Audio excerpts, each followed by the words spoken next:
America में Donald Trump और Netanyahu की मीटिंग से पहले इजराइल ने ईरान को झटका देने वाला बहुत बड़ा ऑपरेशन किया है।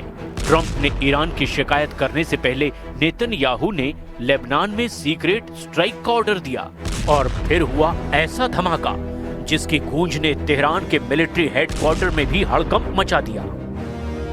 सिर्फ 6 सेकंड का वीडियो है। चलती हुई कार में धमाका होता है और फिर गाड़ी रुक जाती है। फिर देखिए, इस चलती हुई कार से मिसाइल टकराती है, धमाका होता है और फिर सब कुछ खत्म। इसी कार में इजराइल ने अपने एक बड़े दुश्मन को खत्म करने का दावा किया है। इजराइल का दावा है कि उसने ईरान की कुर्स फोर्स की यूनिट 840 के एक बड़े कमांडर को मार डाला है। कमांडर का नाम है हुसैन महमदू मरशद अल जौहरी, जो लेबनान की यूनिट 840 की बड़ी जिम्मेदारी संभाल रहा था। लेबनान के अंसारिया इलाके में ये है मरशद अल जौहरी की वो कार जो इजराइल की मिसाइल का निशाना बनी है। इजराइल का दावा है कि हुसैन महमदू मरशद अल जौहरी को खत्म करके उसने एक बड़े हमले की साजिश नाकाम कर दी है। यह हमला एक ऐसे नाजुक वक्त में हुआ है जब इजराइल और लेबनान का युद्ध किसी भी वक्त शुरू हो सकता है और ठीक इसी वक्त ईरान और इजराइल के बीच टक्कर का खतरा भी बना हुआ है। ऐसे में लेबनान के अंदर ईरान के सीक्रेट कमांडर की हत्या ने अब तेहरान और तेल अवीव के बीच टेंशन बहुत ज्यादा बढ़ा दी है। ईरान के ओवरसीज ऑपरेशन यानी विदेशों में उसके खुफिया मिशन को अंजाम देने वाली फोर्स को कुर्स कहा जाता है। इसी कुर्स फोर्स की यूनिट 840 ईरान की सबसे खतरनाक फोर्स में शामिल की जाती है। इसके ऑपरेशन की तुलना मोसाद और CIA के सीक्रेट ऑपरेशन से की जाती है। ईरान की यूनिट 840 के सबसे ज्यादा ऑपरेशन इजराइल में हुए, लेबनान और सीरिया में हुए और इराक के अलावा यूरोप में भी इसका मजबूत खुफिया नेटवर्क है। मेजर जनरल कासिम सुलेमानी के दौर में जब ईरान की यूनिट 840 को और मजबूत बनाया गया, तब इसके ऑपरेशन अमेरिका और इजराइल को बहुत ज्यादा खटकने लगे थे। नेतन्याहू का दावा है कि यूनिट 840 लेबनान की जमीन पर इजराइल के खिलाफ बहुत बड़ी साजिश रच रही थी और इसीलिए वक्त रहते इसके कमांडर हुसैन महमदू मरशद अल जौहरी का डेथ वारंट जारी कर दिया गया। यानी नेतन्याहू ईरान को लेकर कोई रहम नहीं करेंगे, उनके ऑपरेशन चलते रहेंगे, चाहे वो गाजा हो, लेबनान हो या फिर ईरान। इस बीच ईरान के राष्ट्रपति की तरफ से ऐसा बयान आया जिससे साफ हो गया कि ईरान इस वक्त युद्ध के लिए पूरी तरह से तैयार है। ईरान के राष्ट्रपति मसूद पजेश्कियान ने कह दिया है कि उनका देश अमेरिका, इजराइल और यूरोप के साथ युद्ध के दौर से गुजर रहा है। पजेश्कियान ने कहा कि ये देश ईरान को घुटनों पर देखना चाहते हैं, जो कभी नहीं होगा। ईरान बार बार बता रहा है कि उसकी मिसाइल पावर इजराइल और अमेरिका के अड्डों, दोनों टारगेट्स पर हमले के लिए तैयार है। ये वार्निंग ईरान से लगातार दी जा रही है। ईरान बार बार जून में हुए युद्ध की याद दिला रहा है। ईरान के सर्वोच्च नेता अली खामनेई के जनरल दावा कर रहे हैं कि इस बार युद्ध हुआ तो नई तरह के मिसाइल से हमला होगा। ऐसी मिसाइल जिसकी रेंज ज्यादा होगी ताकि वो दुश्मनों को लंबी दूरी तक तबाह कर पाए, जिसका पेलोड यानी वॉरहेड ज्यादा बड़ा और हाहाकार मचाने वाला होगा, जो स्टेल्थ होगी यानी उसको ट्रैक और इंटरसेप्ट करना यानी उसे मार गिराना भी मुश्किल होगा। ईरान के कमांडर दावा कर रहे हैं कि उसका नया मिसाइल जखीरा इतना खतरनाक होगा कि इजराइल को सरेंडर करने में 12 दिन का वक्त नहीं लगेगा। ईरान इस बार ऐसा जवाब देगा कि इजराइल 12 घंटे के अंदर ही सरेंडर कर देगा। यानी 12 दिन नहीं, 12 घंटे वाली वार्निंग ईरान की तरफ से जारी की जा रही है। इजराइल के प्रधानमंत्री नेतन्याहू भी जानते हैं कि इस वक्त खामनेई का इरादा क्या है और अगर ईरान पर हमला किया गया तो काउंटर अटैक किस लेवल का होगा। इसीलिए इजराइल में ईरान की मिसाइल पावर को लेकर सायरन बजना शुरू हो गया है। इजराइल की सेना ने ईरान की मिसाइल पावर को लेकर बहुत बड़ा दावा किया है। ये ऐसा दावा है जिसके बारे में पूरी दुनिया को अलर्ट कर रहा है इजराइल। इजरायली सेना के एक बड़े कमांडर ने इजरायली संसद को बताया कि ईरान ने जून में हुए युद्ध के बाद अपनी बैलिस्टिक मिसाइल का प्रोडक्शन बढ़ाना शुरू कर दिया है। उसकी मिसाइल ज्यादा रेंज की भी है, बड़े वॉरहेड से भी लैस है और उसको रोकना पहले जैसे आसान नहीं होगा। इजरायली सेना ने कहा है कि इस बात को नेतन्याहू सरकार बहुत गंभीरता से ले रही है। पहले नेतन्याहू ने खुद दावा किया था, जो अब झूठा साबित हो रहा है। ईरान पर किए गए हमलों के दौरान इजराइल ने उसकी मिसाइल अड्डों को तबाह करने का दावा किया था, लेकिन अब इजराइल में ही कहा जा रहा है कि ईरान की मिसाइल पावर बरकरार ही नहीं बल्कि आगे बढ़ रही है, जिसका सबसे बड़ा खतरा इजराइल को होगा। 13 जून 2025 को इजराइल की एयर स्ट्राइक की शुरुआत हुई थी और फिर 24 जून को युद्ध विराम हुआ था, लेकिन दोनों के बीच एक बार फिर तनाव बढ़ने लगा है और इसी को लेकर नेतन्याहू 29 दिसंबर को डोनाल्ड ट्रंप से मिलने वाले हैं। हालांकि मुलाकात की वजह गाजा को बताया जा रहा है। I can share with you that the Prime Minister will meet with President Trump on Monday, December 29th. They will discuss the future steps and phases and the international stabilization force of the ceasefire plan. Let's remember how this ceasefire plan came to be. With the military pressure Prime Minister Netanyahu put on Hamas while our troops entered their stronghold of Gaza City, and the diplomatic pressure President Trump put on Hamas. This is why we are here. We cannot forget how we got here. The third phase of this plan will be focused on the de-radicalization of the Gaza Strip. जून में जब Iran और Israel का युद्ध हुआ था, तब दुनिया ने ईरान के मिलिट्री लीडरशिप को इजराइल के हमले में खत्म होते देखा। उसके जवाब में जब दुनिया ने ईरान की मिसाइलों को इजराइल पर गिरते देखा, उसी के बाद से परमाणु कार्यक्रम को लेकर ईरान और अमेरिका की बातचीत ठप हो गई थी। उससे पहले परमाणु कार्यक्रम को लेकर ईरान और अमेरिका के बीच 5 दौर की बातचीत हुई थी, लेकिन फिर 13 जून को इजराइल के अटैक ने सब खत्म कर दिया। एक बार फिर कोशिश हो रही है, लेकिन अमेरिका ने कह दिया है कि यूरेनियम संवर्धन की इजाजत नहीं दी जाएगी। Decided to address the President of the United States. Would like to make it clear to the entire world that United States remains available for formal talks with Iran, but only if Tehran is prepared for direct and meaningful dialogue. Direct and meaningful. We're not going to negotiate in public, of course, not here. We have been clear, however, about certain expectations for any arrangement. Foremost, there can be no enrichment inside of Iran, and that remains our principle. America और Israel लगातार इल्जाम लगाते रहे हैं कि Iran परमाणु बम बनाना चाहता है। जून में हुए युद्ध में इजराइल और अमेरिका ने ईरान के परमाणु ठिकानों पर हमला भी किया था, लेकिन अब उन्हें एहसास हो रहा है कि ईरान का परमाणु कार्यक्रम अब भी जिंदा है और इस युद्ध में सबसे बड़ा नुकसान ट्रंप की क्रेडिबिलिटी यानी उनकी साख को हुआ है। ईरान अब कभी भी ट्रंप पर यकीन करने की गलती नहीं करेगा। I've worked for President Trump in 2 administrations now, and I can tell you, in both administrations, President Trump extended the hand of diplomacy to Iran. But instead of taking that hand of diplomacy, you continue to put your hand in the fire. Step away from the fire, sir, and take President Trump's hand of diplomacy. It's extended to you.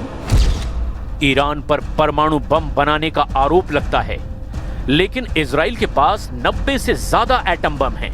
ये दावा है SIPRI यानी Stockholm International Peace Research Institute का, और America भी इसकी असलियत जानता है। ईरान और इजराइल का मोर्चा सिर्फ गाजा या लेबनान में नहीं खुला हुआ है, एक नया फ्रंट अमेरिका तय करने जा रहा है। ईरान और इजराइल के बीच युद्ध का फैसला डोनाल्ड ट्रंप करेंगे। ये बात नेतन्याहू बहुत अच्छी तरह से जानते हैं कि बिना अमेरिका की मदद के इजराइल कुछ नहीं कर सकता, और यही वजह है कि ईरान फिर अपनी मिसाइल पावर दिखा रहा है। ईरान की मिसाइल पावर को लेकर इजराइल की वार्निंग ऐसे वक्त में आई है जब ईरान की नौसेना ने फारस की खाड़ी में अपनी ताकत दिखाई है। ईरान ने यहां युद्धाभ्यास में क्रूज मिसाइल से लेकर बैलिस्टिक मिसाइल और ड्रोन अटैक को भी आजमाया है। ईरान के रिवॉल्यूशनरी गार्ड्स ने फारस की खाड़ी में जब से ये युद्धाभ्यास किया है, उसके दुश्मन चौकन्ने हो गए हैं। ईरान के पास एक मजबूत एंटी शिप वाली मिसाइल पावर भी है और यही इसे इस बेहद खास समुद्री इलाके में सबसे बड़ी मिलिट्री पावर बना देती है। अब ईरान की नौसेना के कमांडर बता रहे हैं कि समुद्री इलाके पर दबदबा कायम रखने के लिए उसकी नई मिसाइल तैयार है।